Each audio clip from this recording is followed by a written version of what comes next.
ರಾಜ್ಯದ ಶಾಲೆಗಳಲ್ಲಿ ಶಿಕ್ಷಕರ ಕೊರತೆ ಹಿನ್ನೆಲೆಯಲ್ಲಿ 10,000 ಶಿಕ್ಷಕರ ನೇಮಕಾತಿ ಕುರಿತು ಸರ್ಕಾರ ಮಟ್ಟದಲ್ಲಿ ಚಿಂತನೆ ನಡೆಸಲಾಗುತ್ತಿದೆ ಎಂದು ಪ್ರಾಥಮಿಕ ಮತ್ತು ಪ್ರೌಢಶಿಕ್ಷಣ ಸಚಿವ ಮಧು ಬಂಗಾರಪ್ಪ ಹೇಳಿದರು.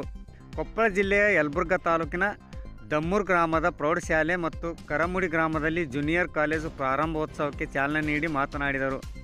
ಸಿಎಂ ಆರ್ಥಿಕ ಸಲಹೆಗಾರ ಶಾಸಕ ಬಸವರಾಜ ರಾಯರೆಡ್ಡಿ ಮಾತನಾಡಿ, ಬಡವರಿಗೆ ನೇರವಾಗಿ ವಿವಿಧ ಸೌಲಭ್ಯಗಳನ್ನು ಡಿಬಿಟಿ ಮೂಲಕ ಜನಪರ ಯೋಜನೆಗಳ ಕಾರ್ಯಕ್ರಮಗಳನ್ನು ಮುಟ್ಟಿಸುವ ಮೂಲಕ ದೇಶದಲ್ಲಿಯೇ ಯಾವ ಸರ್ಕಾರ ಮಾಡದಂಥ ಉತ್ತಮ ಕೆಲಸಗಳನ್ನು ಸಿದ್ದರಾಮಯ್ಯನವರ ಸರ್ಕಾರ ಮಾಡುತ್ತಿದೆ ಎಂದರು. ಈ ಸಂದರ್ಭದಲ್ಲಿ ಗ್ರಾಮ ಪಂಚಾಯತಿ ಅಧ್ಯಕ್ಷೆ ಹೊಳೆಯಮ್ಮ ಹೊಳ್ಳಿಕೇರಿ, ಎಸಿ ಕ್ಯಾಪ್ಟನ್ ಗಣೇಶ್ ಮಾಲ್ಗಿತ್ತಿ, ಉಪನಿರ್ದೇಶಕ ಶ್ರೀಶೈಲ್ ಬಿರಾದಾರ್, ತಹಸೀಲ್ದಾರ್ Basavaraj Tennalli, EO Santosh Patil, BO KT Lingappa, ಮುಖಂಡರಾದ ಎಫ್ಎಂ ಕಳ್ಳಿ, ಬಸವರಾಜ್ ಉಳ್ಳಾಗಡ್ಡಿ ಸೇರಿದಂತೆ ಹಲವಾರು ಗಣ್ಯರು ಮುಖಂಡರು ಉಪಸ್ಥಿತರಿದ್ದರು. ವರದಿ ವಿಎಸ್ ಶಿವಪ್ಪಯ್ಯನಮಠ, ಯಲಬುರ್ಗಾ. ಹಲವಾರು ಜನಪರವಾದಂಥ ಕಾರ್ಯಕ್ರಮಗಳನ್ನು ರಾಜ್ಯದ ಜನತೆ ಕೊಟ್ಟಿದೆ. ಅದರಲ್ಲಿ ವಿಶೇಷವಾಗಿ ಬಡವರು ಮತ್ತು ಮಧ್ಯಮ ವರ್ಗ ಜೊತೆಗೆ ಯುವಕರನ್ನು ಗುರುತಿಸೋದು ಮತ್ತು ಅದರ ಜೊತೆಗೆ ಬೇರೆ ಬೇರೆ ವಲಯಕ್ಕೆ, ಬೇರೆ ಬೇರೆ ಭಾಗಕ್ಕೆ ಹೆಚ್ಚು 10 kg ರೈಸ್ ಕೊಡ್ತೇವೆ.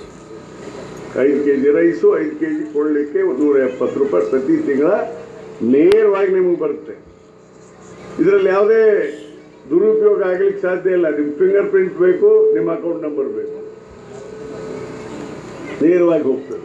ತೀರ್ಮಾನ ಮಾಡಿದರೆ ನೀವೆಲ್ಲ ಕೆಲಸ ಆಗಿದೆ, ಇದು ನಿಲ್ಲೋದಿಲ್ಲ ಅನ್ನೋದನ್ನು ಮಾತ್ರ ಸ್ಪಷ್ಟಪಡುತ್ತೇನೆ. ಅದೇ ಥರ ಇವತ್ತು ವಿದ್ಯುತ್ತು, ಕರೆಂಟು, ನಿಮ್ಮೆಲ್ಲ ಪಂಪ್ ಸೆಟ್ ಫ್ರೀ. ಯಾರು ಮಾಡಿದ್ರು? ಬಂಗಾರಪ್ಪನವ್ರು. ಹಿಂದೆ ಮುಖ್ಯಮಂತ್ರಿ 1997ರಲ್ಲಿ ಮುಖ್ಯಮಂತ್ರಿ ಇದ್ದಾಗ ಅವ್ರ ಕೊಡುಗೆ ಇದು. ಇವತ್ತು ನಮ್ಮ ರಾಜ್ಯದಲ್ಲಿ ಸುಮಾರು 30 ಲಕ್ಷ ಪಂಪ್ ಸೆಟ್ ಇದೆ. ಇದರಿಂದ 18,000 ಕೋಟಿ ಸರ್ಕಾರ ನಿಮ್ಮ ಪರವಾಗಿ ಬಿಲ್ ತುಂಬುತ್ತಲ್ಲಿ. ಶಾಹಿ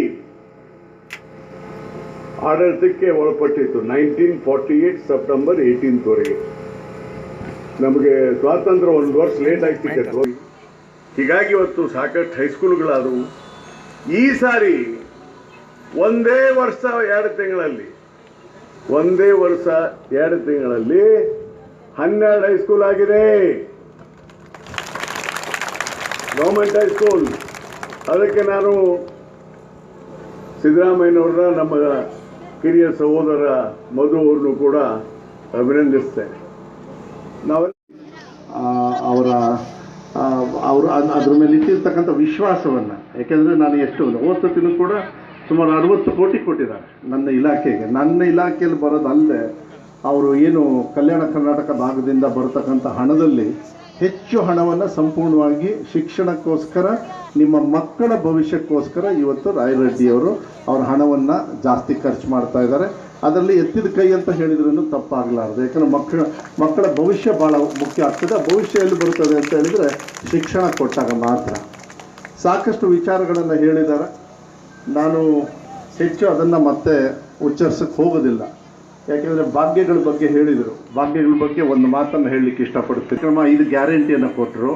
ಆ 5 ಗ್ಯಾರಂಟಿ ಸೃಷ್ಟಿ ಆಗಬೇಕಾದ್ರೆ, ಅದು ರೆಡಿ ಆಗಬೇಕಾದ್ರೆ ನಮ್ಮ ಚುನಾವಣೆ ಪೂರ್ವಕವಾಗಿ ಪ್ರಣಾಳಿಕೆ ಅಂತೇಳಿ ಮಾಡ್ತೀವಿ. ಆ ಪ್ರಣಾಳಿಕೆಯಲ್ಲಿ ಉಪಾಧ್ಯಕ್ಷನಾಗಿ ಇದೇ ಮಧು ಬಂಗಾರಪ್ಪ ಇದ್ದ ಅನ್ನೋದನ್ನ ನಾನು ಭಾಳ ಹೆಮ್ಮೆಯಿಂದ ಹೇಳಲಿಕ್ಕೆ ಇಷ್ಟಪಡ್ತೀನಿ. ಮತ್ತು ಇನ್ನೂ ಹೆಮ್ಮೆ ಏನು ಅಂತ ಹೇಳಿದರೆ, ಅದನ್ನು ಅನುಷ್ಠಾನ ಮಾಡಲಿಕ್ಕೆ ಇವತ್ತು ರಾಯರೆಡ್ಡಿಯವರು ನಮ್ಮ ಸರ್ಕಾರದ ವತಿಯಿಂದ ಅದು ಮುಂಚೂಣಿಯಲ್ಲಿದ್ದಾರೆ ಅಂತಕ್ಕಂಥದ್ದನ್ನು. ಯಾಕೆಂದರೆ ಸರ್ಕಾರ, ನಾವು ಚುನಾವಣೆಯಲ್ಲಿ ಹೇಳಿಕೆಯನ್ನು ಹೇಳೋಗ್ಬಿಡ್ತೀವಿ, ಅನುಷ್ಠಾನ ಮಾಡೋದು ಭಾಳ ಕಷ್ಟ ಆಗ್ತದೆ. ನಾವು ಚುನಾವಣೆಯಲ್ಲಿ ಹೇಳಿದ್ವಿ, ಅದನ್ನು ಅನುಷ್ಠಾನ ಮಾಡಿರೋದು ಮಾನ್ಯ ಸಿದ್ದರಾಮಯ್ಯವರ ನೇತೃತ್ವದಲ್ಲಿ ರಾಯರೆಡ್ಡಿಯವರ ಕೈವಾಡನೂ ಇದೆ ಅಂತ ಹೇಳಿದರೆ ತಪ್ಪಾಗಲಾರ್ದು. ಅದಕ್ಕೆ ಅವರಿಗೆ ಧನ್ಯವಾದಗಳನ್ನು ಹೇಳಲಿಕ್ಕೆ ಇಷ್ಟಪಡ್ತೀನಿ. ನೀವು ಎಂಥವ್ರನ್ನ ಆಯ್ಕೆ ಮಾಡಿದ್ದೀರಿ ಅಂದರೆ ಫುಲ್ ಖಜಾನೆ ಕೀನೇ ಅವ್ರ ಕೈಲಿ ಕೊಟ್ಟಿದ್ದೀರಿ. ಈಗ ನಾನು ಏನಾದ್ರು ನನಗೆ ದುಡ್ಡು ಬೇಕು ಅಂತ ಬೆಳಗ್ಗೆಯಿಂದನೂ ಮಾತಾಡ್ಕಿಂತ ಬಂದೆ. ನಾನು ಬಂದ ತಕ್ಷಣ ನಿಮ್ಮ IBL ಸ್ನಾನ ಮಾಡಿ ಬೆಳಗ್ಗೆನೆ 4:30 ಹೊರಟೆ. 4:30 ಹೊಂಟು 8:00 ಬಂದು ಅವ್ರ ಮನೆಯಲ್ಲೇ ತಿಂದು ಎಲ್ಲ ಕುತ್ಕೊಂಡು ಮಾತಾಡಬೇಕಾದ್ರೆ ನೋಡಿದ್ರೆ ಅವಾಗ ಗೊತ್ತಾಯಿತು. ನನಗೂ ಅಷ್ಟೊಂದು ಗೊತ್ತಿರಲಿಲ್ಲ. ಇವತ್ತು ಚೆನ್ನಾಗಿ ಗೊತ್ತಾಯಿತು ನೀವು ಎಂಥವ್ರನ್ನ ಗೆಲ್ಲಿಸಿದಿರಿ ಅಂದರೆ ಖಜಾನಕ್ಕಿ ಅವ್ರ ಕೈಯೆಲ್ಲ ಇದೆ ಅಂಥವ್ರನ್ನ ಗೆಲ್ಲಿಸಿದಿರಿ ಅಂತಕ್ಕಂಥ.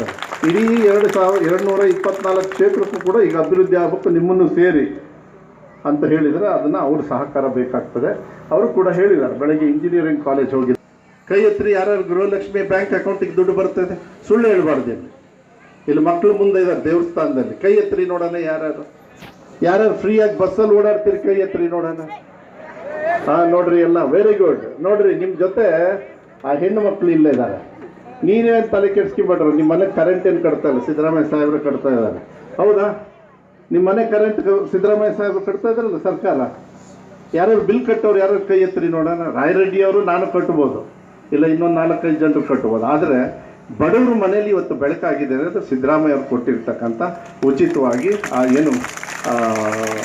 ಎಂಥ ಭಾಗ್ಯ ಅದು, ಗೃಹಜ್ಯೋತಿ ಅಂತ ಹೇಳಿ ಕಾರ್ಯಕ್ರಮ.